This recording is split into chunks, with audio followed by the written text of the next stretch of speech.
Hi guys, it's me again, Anna, and welcome back to my YouTube channel. So for today's video, I'm gonna take again the role of political analyst for our Philippine politics and governance subject, but for different situation. If you've watched my previous video, it was all about the local government units, and now I am tasked to create an election plan to make a candidate win in an election. So the main purpose of this video is to show to you guys the process by which a person can win in an election. So if you want to know more about it, just keep on watching. Be back in the morning when the sun starts to rise. So mama, don't stress your mind. So mama, don't stress your mind. As what I've mentioned earlier, I'm gonna show to you the process by which a person can win in an election. But before we proceed, let's first discuss on what is election. Election is the means by which people choose their officials for a definite and fixed period, and to whom they entrust for the time being the exercise of the powers of government. In the Philippines, the plurality system has been enshrined in the 1935, 1973, and 1987 Constitution. Under 1987 constitutions, all elected officials from president to vice president down to senators to members of House of Representatives down to local chief executives to local legislators are chosen by a direct vote of the people through a first past the post system. Now, I will present to you the components of election as defined by the Omnibus Election Code. The following are the components of election as defined by the Omnibus Election Code. First, we have choosing candidates to public office by popular vote.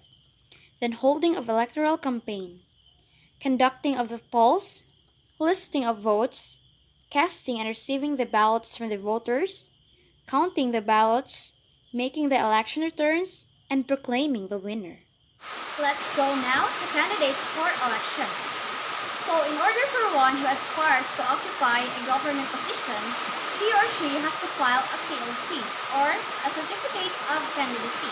A Certificate of Candidacy evidences candidates' statutory eligibility to be elected for an elective post. Why do they have to file a COC? The purpose of filing a COC are the following. Number 1. Enable voters to know at least 60 days before the regular election the candidates among whom they have to choose. And number 2, avoid confusion and inconvenience in the tabulation of the votes cast. Now, in order for voters to be familiar with the candidates in an election, there would be a campaign. A campaign is an act designed to promote the election or defeat of a particular candidate or candidates to a public office. And according to Omnibus Election Code of the Philippines, under Article 1, Section 3, the period of campaign shall be as follows. We have 90 days for presidential and vice presidential election, 45 days for the election of members of the Batasang Pambansa and local election, and we have 15 days for barangay election. The campaign periods shall not include the day of the election. However, in case of special elections under Article 3, Section 5, Subsection 2 of the Constitution, the campaign period shall be 45 days. In the campaign, the candidates will present their platforms, their promises, or any legal things that will prove that they deserve to be voted. Aside from that, one must show to the people that he or she possesses the character of a good candidate, for it has a big impact to win.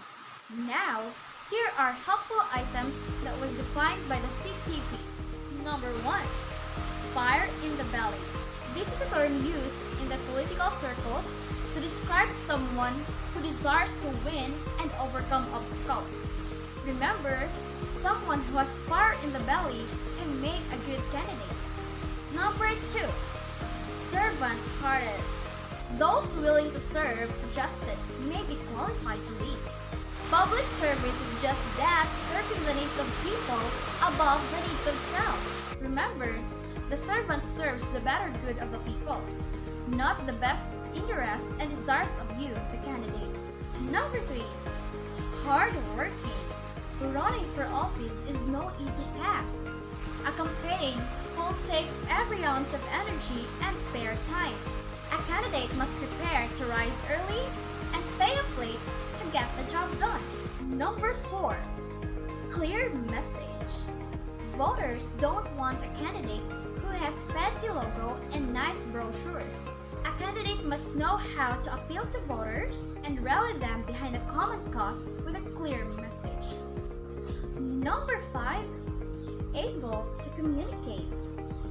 Candidates must be able to speak in public and able to articulate a message even in face of adversity. He or she must be willing to listen to all sides of an issue and be able to communicate to the supporters as well as the opponents. Number 6. Team player. An ideal candidate understands that a winning strategy requires team effort involving volunteers and financial supports. So, a candidate must be willing to ask and allow others to help him or her. Number 7. Political experience. Remember, an understanding of the political system and experience in running a campaign gives a candidate a big edge over an inexperienced opponent. Number 8. Knowledge of the issues. A proper understanding of state and local issues is a necessity for a candidate. Last but not the least, we have number 9. Support of the family. As mentioned, a campaign will take every spare moment. The support of one's spouse and children is not a plus, but it is a key. This might be the most important piece needed for a successful campaign. Again, fire in the belly, servant-hearted, hardworking, clear message, able to communicate, team player, political experience, knowledge of the issues, and support of the family. So those were the tips that may help not just for the candidates, but also for the voters. Remember, 2022 is coming and election is going on. For the voters, let us remind ourselves to choose the deserving person to vote. Be informed of the issues, platforms, and personalities of the political candidates. We must be careful because our vote is our future. Once again, I am Anna Labador and I really hope that you learned something today. Don't forget to subscribe and hit the notification bell to get updates on our next videos. Thank you for watching!